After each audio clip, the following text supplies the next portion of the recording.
Welcome to Experiments in Happiness with Michelle Lemus, the podcast for high-achieving women who've checked all the boxes but still feel something's missing. Hey, welcome back to Experiments in Happiness. I'm your host, Michelle Lemus, and today we're talking about something sneaky. Those so-called bad habits you've been trying to shame yourself out of for years.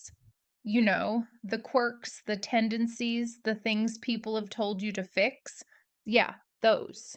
What if some of them are actually working for you? What if they're not flaws, but features? I know. Stay with me. Today, we're going to explore 5 bad habits that quietly contribute to our happiness, creativity, and well being, even though they don't look productive or polished on the surface. And then I'll walk you through this week's experiment, the Hidden Strengths Experiment. So grab a cup of coffee, settle in, and let's rethink the little things we've been judging in ourselves for way too long. So here's the backstory. For most of my life, I've been trying to fix myself. I thought happiness meant sanding off every rough edge until I was smooth and shiny, the kind of person who wakes up early and journals, never second guesses herself, thrives on routine, stays emotionally neutral, never needs a break, and never ever changes her mind. Basically, a robot. It didn't go well. Shocking, I know. What actually happened is that I kept calling myself things like undisciplined, too sensitive, indecisive, inconsistent, overthinking. And the more I tried to discipline these things out of myself, the worse I felt. At one point, I had this moment of clarity. What if I stopped trying to be better and started trying to understand myself instead? Everything shifted. So, let's get into the habits that surprised me. Maybe they'll surprise you too. Number 1, I think too much. Hi, I'm Michelle, and I overthink. If there was a club, I'd be the secretary. I'd take minutes and then rewrite them twice. For years, I saw this as a weakness. People would say, "You're overthinking it. You're making this more complicated than it needs to be." And I believed them. But here's what I realized. My overthinking helps me see patterns other people miss. It's how I'm able to coach the way I do. I connect dots, I see beneath the surface, I anticipate things. It also helps me make thoughtful decisions. I may not be the fastest, but I am intentional. And let's reframe something. Overthinking is just thinking without direction. Deep thinking with intention is a gift. Same behavior, different energy. So now, instead of beating myself up, I ask, what is my mind trying to tell me? Is this insight or anxiety? Overthinking isn't the enemy. It just needs a job description. Number 2, I take breaks when I'm supposed to be working. For so long, I thought needing breaks made me lazy. I'd sit at my computer saying, "No, you can rest later, just power through." Spoiler, I never powered through. I just suffered. What I've learned is that breaks are not indulgent, they are maintenance. My brain is not a factory line. It's a garden. It needs sunlight, water, and rest. When I step away, when I stretch, grab a snack, go pet the dog, I come back with more clarity. Science even backs this. We don't do our best work in one long push, we do it in pulses.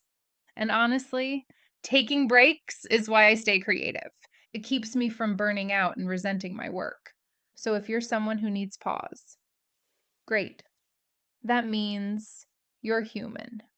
Number 3, I say yes to new ideas, then change my mind.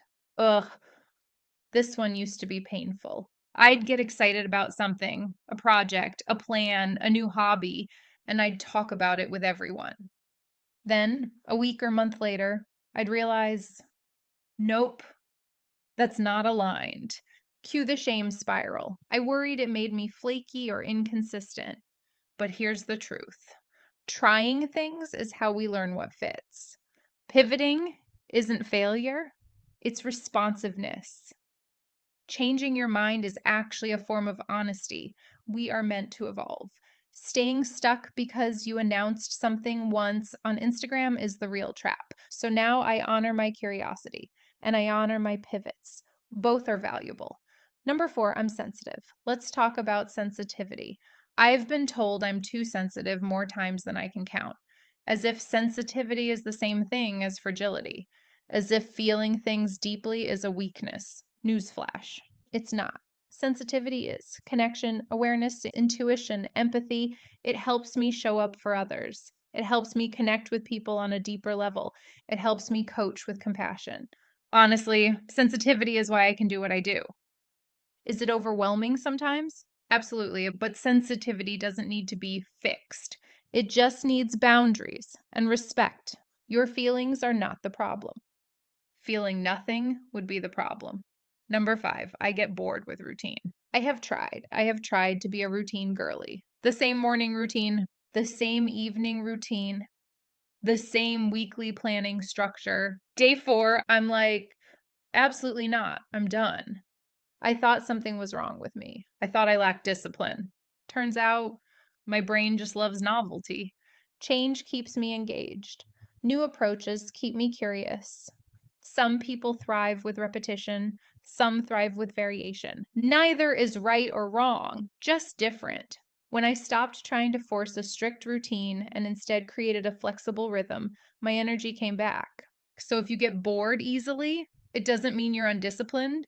It might mean you're wired for creativity and exploration. Number 6, I need alone time. For a long time, I thought needing alone time made me weird or selfish or antisocial. Now I know. Alone time is how I hear myself again. It's where my intuition gets loud. It's where my brain resets. It's where I get clarity. Some people recharge around others. Some recharge alone. If you need space, honor it. That's not avoidance. That's maintenance. So here's the big lesson. A bad habit is often just a misunderstood one. There is nothing wrong with thinking deeply, needing rest, changing your mind, feeling intensely, craving novelty, or wanting space. These are neutral tendencies. Their power depends on how we use them. When we stop judging ourselves and start getting curious, everything changes. Because most of the time, these habits aren't trying to sabotage us, they're trying to support us. They just need direction and compassion. All right, let's get into the experiment. This week's challenge is called the Hidden Strengths Experiment. Here's how it works. Step 1, pick one of your bad habits. Just one. Maybe it's overthinking, procrastinating, needing breaks, whatever. Step 2, ask yourself 3 questions. What is this habit protecting me from? How has it helped me? Where does it actually serve me? Step 3, find the usefulness. It doesn't have to be dramatic, just look for the hidden benefit. Step 4, shift the story. Instead of this is a flaw, try this is a part of me that wants to help. That's it. Simple and powerful. Because the truth is, you don't need to fix everything about yourself. You just need to understand yourself. So, what's the takeaway today?